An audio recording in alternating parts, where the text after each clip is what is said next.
I think that there is pretty incontrovertible evidence that there are groups in Iran dedicated to developing the means to eventually fabricate a nuclear weapon. One of the strongest arguments they make is Iran has complied with the NPT and Iran is still denied access to civilian nuclear technology to which it is permitted under its signatory of the NPT. Thus, the Iranians, who are furious with the United States for trying to block the Bushehr deal, which Russia is helping them with, argue, we comply with all these laws, we get nothing for it, and what is the purpose of being in good graces in the world's international arms control community? In developing cooperation with Iran, Russia proceeds from the assumption that this country has the same legitimate right as any other state to reap the benefits of modern science and technology. In accordance with the intergovernmental agreement between Iran and Russia, we are constructing a nuclear power plant at Bushehr. And since many years, this is a very negative factor in our relations with the United States. But our cooperation with Iran will be limited to the construction of nuclear power plants, nothing more.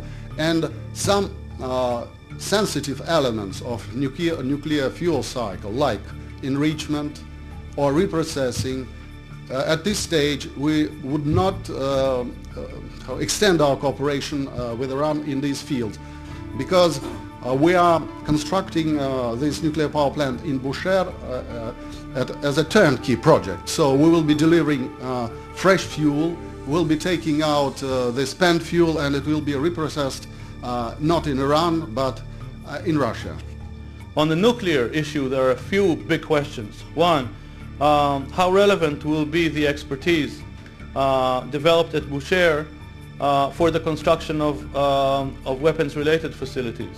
To what extent are the Iranians already successful in hiding illicit purchases under the umbrella of the legitimate purchases that it is making in connection with the Bushehr project?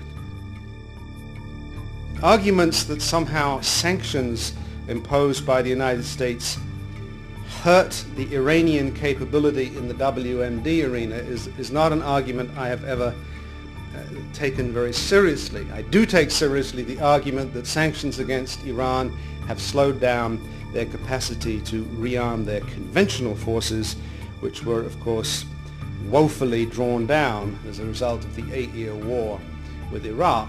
And indeed, in fact, it is their weakness in the conventional arena that may be a motivating factor for them to take seriously at some point in the future the WMD issue.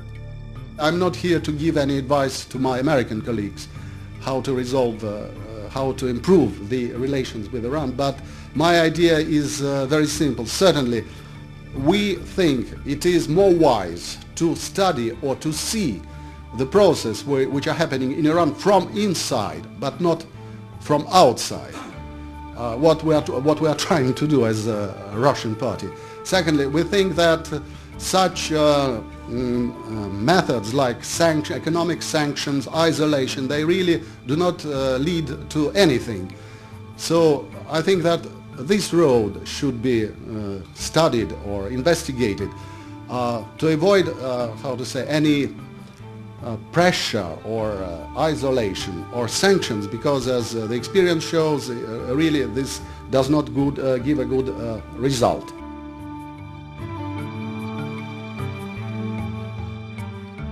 Your question about whether or not there could be an equivalent of the North Korean deal for Iran, I think is a very fair one. My only point would be this is one of dozens of issues that the United States and Iran should be talking about.